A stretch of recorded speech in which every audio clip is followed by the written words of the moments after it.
நமச்சிவாய வாழ்க. நாதந்தாள் வாழ்க. இமைப்பொழுதும் என் நெஞ்சில் நீங்காதான் தாழ் வாழ்க. வாழ்க வளமுடன். அனைவருக்கும் இனிய வணக்கங்கள். நிகழும் ஸ்ரீ மங்களகரமான சோபகிருது ஆண்டு தை மாதம் 18ஆம் தேதி வியாழக்கிழமை அன்று சஷ்டி திதியில் சித்திரை நட்சத்திரத்தில் திருதி நாமயோகத்தில் வணிசை கரணத்தில் சித்தயோகம் கூடிய நன்னாளில் இந்த சீர்மிகு பிப்ரவரி மாதம் பிறக்கிறது.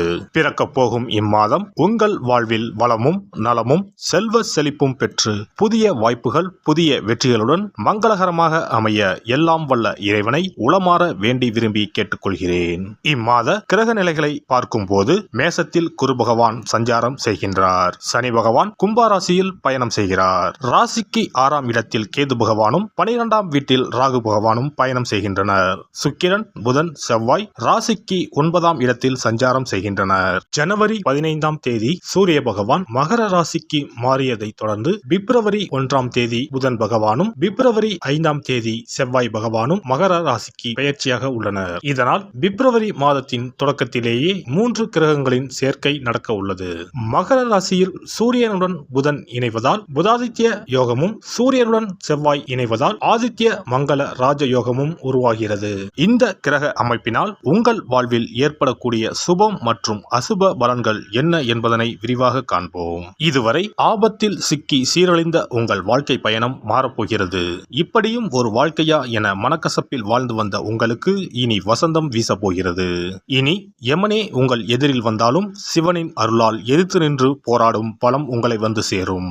உங்கள் பிறப்பு ஒரு சாபக்கேடு அல்ல, அது சரித்திரம் படைக்கும். துலாம் ராசி அன்பர்களே, இம்மாதம் முழுவதும் குரு பகவான் மற்றும் சனி பகவானால் பல நன்மைகள் ஏற்பட உள்ளன. பண வரவு கணிசமாக உயரும். புதிய ஆடை ஆபரணங்கள் சேரும். மனதில் தன்னம்பிக்கை அதிகரிக்கும். எதையும் சாதிக்க வேண்டும் என்ற மன உறுதி ஏற்படும். பழைய வாகனத்தை மாற்றிவிட்டு புதிய வாகனம் வாங்குவீர்கள். கணவன் மனைவிக்கு இடையே அந்யோன்யம் அதிகரிக்கும். குடும்பத்தில் மகிழ்ச்சியும் நிம்மதியும் ஏற்படும். பிரிந்திருந்த தம்பதிகள் ஒன்று சேர்வார்கள். சிலருக்கு குழந்தை பாக்கியம் கிடைக்கும். சுப நிகழ்ச்சிகளில் கலந்து கொள்வீர்கள். குடும்பத்துடன் விருந்து விசேஷங்களுக்கு சென்று வருவீர்கள். உறவினர்களால் உதவி கிடைக்கும். அதே நேரத்தில் அவர்களால் சிறு உபத்திரமும் ஏற்படலாம். உறவினர்கள் வகையில் சற்று பக்குவமாக நடந்து கொள்வது நல்லது. வெளி வட்டாரத்தில் மதிப்பு மரியாதை கூடும். வாழ்க்கை துணை வழி உறவுகள் உங்கள் ஆலோசனைகளை ஏற்றுக்கொள்வார்கள். அவர்கள் மத்தியில் உங்கள் கௌரவம் ஒரு படி உயரும்.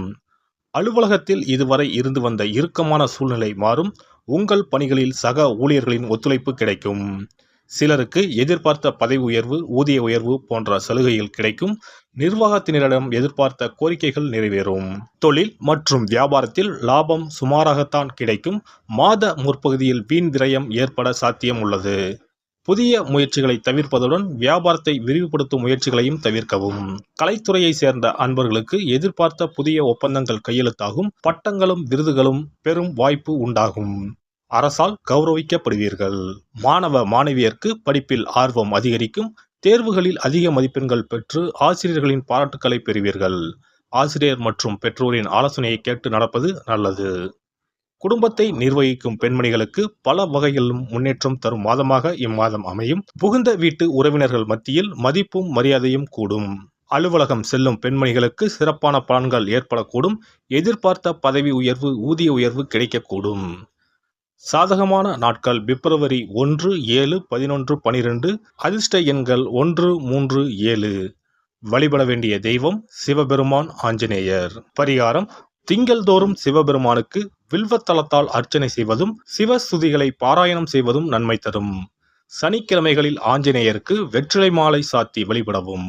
சிறப்பு பரிகாரம் மற்றும் ஆலய தரிசனம். புத்திர பாக்கியம் என்பது திருமணமாகி பல ஆண்டுகள் ஆகியும் புத்திர பாக்கியமே ஏற்படாத நிலை. புத்திர தோஷம் என்பது ஒவ்வொரு லக்கணத்திற்கும் வேறுபடும். பொதுவாக எந்த லக்கணமாக இருந்தாலும் 5ஆம் இடம்தான் புத்திரஸ்தானத்தை குறிக்கும். எனவே அந்த 5ஆம் இடத்தை முக்கியமாக பார்க்க வேண்டும். சேர்த்து வைத்த புண்ணியம்தான் குழந்தையாக பிறக்கும் என்று பழமொழி உண்டு. அந்த வகையில் 5ஆம் இடம் பூர்வ புண்ணியஸ்தானமாகவும் திகழ்கிறது. தாய்மாமன் தாய் வழி உறவுகள் ஆகியவற்றை குறிப்பதும் 5ஆம் இடம்தான். 5ஆம் இடத்தில் பாவக்கிரகங்கள் அதாவது ராகு, செவ்வாய், சனி அல்லது சூரியன் அமர்ந்தால் ஒரு சிலருக்கு குழந்தை பாக்கியம் இல்லாமல் போகும் அல்லது தாமதமாக கிடைக்கும். ஒருவேளை 5ஆம் இடத்தில் உள்ள பாவக்கிரகங்களை சுப கிரகங்கள் பார்த்தால் குழந்தை பாக்கியம் கிடைக்கும் என்பது நம்பிக்கை. இனி புத்திர பாக்கியம் பெறுவதற்கான ஆலய வழிபாடுகளை பார்ப்போம். செவ்வாய் பகவானின் அம்சமாக கருதப்படும் முருகப்பெருமான் வழிபாட்டை தவறாமல் செய்பவர்களுக்கு நிச்சயமாக புத்திர பாக்கியம் கிடைக்கும். குரு பகவான் வீற்றிருக்கும் தலங்கள் அனைத்தும் சிறப்பு வாய்ந்தவைதான். ஆலங்குடி குருஸ்தலம், திட்டை குருஸ்தலம் சிறப்பான பலன்களை கொடுக்கும் ஆலயங்களாகும். அது மட்டுமல்லாமல் சிதம்பரம் அருகே இருக்கக்கூடிய ஓமாம்புலியூர் துயர்தீர்த்தநாதர் ஆலயமும் குரு பகவானின் ஸ்தலமாகும். இந்த ஆலயங்களுக்கு சென்று தரிசித்து வருவதன் மூலம் புத்திர பாக்கியம் நிச்சயமாக கிடைக்கும் என்பதை உறுதியாகவே சொல்லிக் கொள்கிறேன். மேலும் வைத்தீஸ்வரன் கோவில் அனைத்து விதமான நோய்களையும் தீர்க்கும் ஆலயம். இது செவ்வாய் பரிகார ஸ்தலம். எனவே நல்ல சத்தான அறிவு கூர்மை மிக்க குழந்தை பாக்கியம் வேண்டுபவர்கள் இந்த ஆலயத்திற்கு சென்று வந்தால் குழந்தை பாக்கியம் பெறுவதற்கு உண்டான தடைகளை நீக்கி புத்திர பாக்கியத்தை நிச்சயம் அருள்வார் வைத்தியநாத சுவாமி. மேலும் கருவின் உருவாக இருக்கும் கருமாரியம்மன் ஆலயங்கள் அனைத்தும் புத்திர பாக்கியம் நல்கும் ஆலயங்களே. சமயபுரம் மாரியம்மன், திருவேற்காடு கருமாரியம்மன் போன்ற ஆலயங்கள் அனைத்தும் சிறப்பு வாய்ந்தவையே. அதேபோல் திருச்சிக்கு அருகில் உள்ள திருப்பட்டூர் பிரம்மா ஆலயம் பிறவி பயனை அனுபவிக்க செய்யும் ஸ்தலம். திருப்பட்டூர் பிரம்மாவிடம் வேண்டுதல் வைக்க குழந்தை பாக்கியம் கிடைக்கும். திருச்செங்கோடு அர்த்தநாரீஸ்வரர் ஆலயம் புத்திர பாக்கியத்தை அருளும் முக்கிய ஸ்தலம். குருவாயூர் கிருஷ்ணர் ஆலயமும் ஸ்ரீரங்கம் ரங்கநாதர் ஆலயமும் குழந்தை பாக்கியத்திற்கு வழிகாட்டக்கூடிய வழி கிடைக்கக்கூடிய அற்புத திருத்தலங்கள். இந்த ஆலயங்களில் துலாபாரம் என்னும் வேண்டுதல் வைத்து வந்தால் குழந்தை பாக்கியம் உடனே கிடைக்கும்.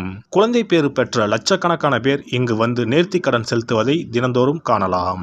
அதேபோல் அத்தி மரத்தை நட்டு வளர்த்து வருவதும் அத்தி மரத்தை பேணி காப்பதும் குழந்தை பாக்கியத்தை தரும். தான தர்மங்களும் புத்திர பாக்கியத்தை தரும்.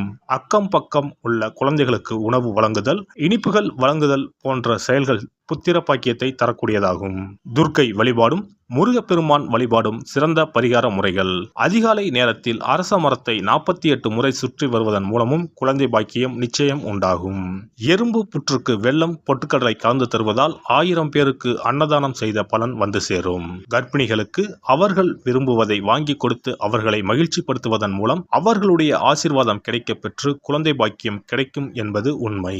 புத்திர தோஷம் உள்ளவர்கள் முதியோர் காப்பகங்களில் உள்ள முதியோருக்கு உணவு உடை வழங்கி அவர்களின் ஆசியை பெற்றால் புத்திர பாக்கியம் கிடைக்கும். மேற்கண்ட ஆலய பரிகாரங்களை முறையாக செய்து நம்பிக்கையோடு வணங்கி வந்தால் குழந்தை பாக்கியம் நிச்சயம் கிடைக்கும். எல்லாம் வல்ல இறையருளால் நீங்களும் உங்கள் அன்பு குடும்பமும் உடல் நலம், நீலாயுள், நிறை செல்வம், உயர் புகழ், மெய்ஞானம் ஓங்கி வாழ்க வளமுடன். இந்த வீடியோ உங்களுக்கு பிடிச்சிருந்தா லைக் பண்ணுங்க, ஷேர் பண்ணுங்க அண்ட் சப்ஸ்கிரைப் பண்ணுங்க. பக்கத்துல இருக்க பெல் ஐகானை கிளிக் பண்ணுங்க. நன்றி, வணக்கம், வாழ்க வளமுடன்.